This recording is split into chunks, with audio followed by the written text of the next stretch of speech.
अभ्यंग। अभ्यंग मतलब होता है आयुर्वेदिक ऑयल मसाज। सबसे पहला अभ्यंग का जो श्लोक है वो है अभ्यंगम आचरे नित्यम स जरा श्रम वातः दृष्टि प्रसादम पुष्टम आयुः स्वप्न सुत्वक ताडर्य कृत। यानी जो अभ्यंगम है वो नित्यम रोज करना चाहिए।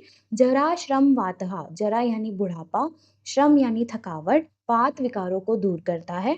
दृष्टि प्रसादम आईसाइट के लिए अच्छा है।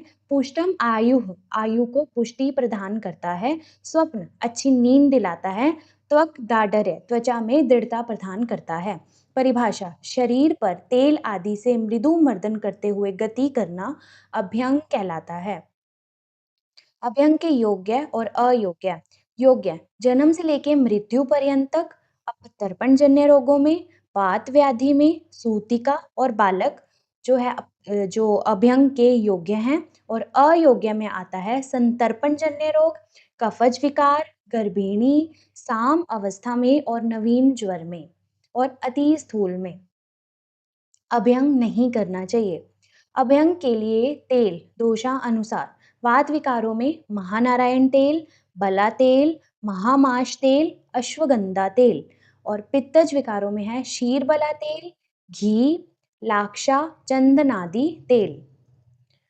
कफज विकारों में सैंधवादी तेल, सहचर तेल और पिपल्यादि तेल। अभ्यंग का काल। अभ्यंग जो है 15 से लेकर 45 मिनट तक होना चाहिए। 7, 14 और 21 दिनों तक लगातार करवाना चाहिए। और अभ्यंग के बाद उष्ण जल से स्नान करना चाहिए। अभ्यंग जो है कितने मात्रा काल से स्नेह तक पहुंचता है? अब 300 मात्रा काल में रोमांच तक, 400 मात्रा काल में जो स्नेह है वो त्वचा तक, 500 मात्रा काल तक अभ्यंग करने से जो स्नेह है वो रक्त तक पहुंचता है, 600 मात्रा काल तक अभ्यंग करने से जो स्नेह है वो मांस तक पहुंचता है, 700 में मेद, 800 अस्थि अस्थि 800 मात्रा काल में अस्थि तक और 900 मात्रा काल में मज्जा तक पहुंचता है। अभ्यंग की 7 अवस्थाएं। सबसे पहले बैठकर, फिर उत्तान शयन करवा के यानी सुपाइन पोजीशन में, फिर वाम पार्श्व लेफ्ट लेटरल पोजीशन में, फिर प्रोन यानी न्युब्ज अवस्था में अभ्यंग करवाना चाहिए। देन राइट लेटरल दक्षिण पार्श्व, फिर उत्तान शयन supine position and then again बैठकर अभ्यंग करवाया जाता है। तो पहले बैठकर, फिर सुपाइन, फिर लेफ्ट लेटरल, प्रोन, दक्षिण पार्श्व, सुपाइन एंड देन सिटिंग बैठकर।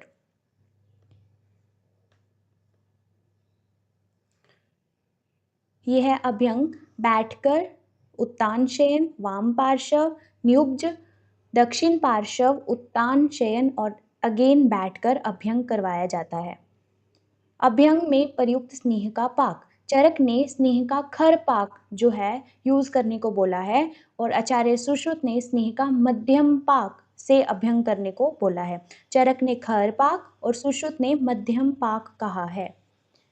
अभ्यंग के लाभ। अभ्यंगो मार्दवकरः कफ वात निरोधनः धातूनां पुष्टि जननो मृजा वर्ण बलप्रदः। मतलब अभ्यंग जो होता है मृदुता लाता है, कफ वात का शमन करता है, धातुनाम पुष्टि जननो मतलब धातुओं को पुष्टि देता है, और मृजा वर्ण यानी शरीर को बल और वर्ण प्रोवाइड करता है। ये है टेबल दैट इज अभ्यंग के लाभ। मार्दवकरः शरीर में मृदुता लाना, कफ वात निरोधन कफ वात का शमन करना, धातुनाम पुष्टि धातुओं को पुष्टि प्रदान करना, मृजा वर्ण बल प्रदह मतलब शरीर में बल वर्ण और कांति प्रोवाइड करता है। अभ्यंगो मार्दवकरः मार्दव अर्थात शरीर में मृदुता, कफवात शमन धातु का पोषण और मृजावर्ण बलप्रदः। अभ्यंग की विधि। शिरः श्रवण पादेषु शिरः श्रवण पादेषु तम विशेषेण शीलयेत। मतलब मेनली जो अभ्यंग है वो शिर, श्रवण और पाद यानी हेड, ईयर और फीट्स पे करवाना चाहिए। शीलयेत मतलब लगातार अभ्यास करना चाहिए। तो अभ्यंग जो है शिर श्रवण पादेशु पर लगातार अभ्यास करना चाहिए। That is all about Abhyanga. ये हमारा खत्म हुआ। Thank you.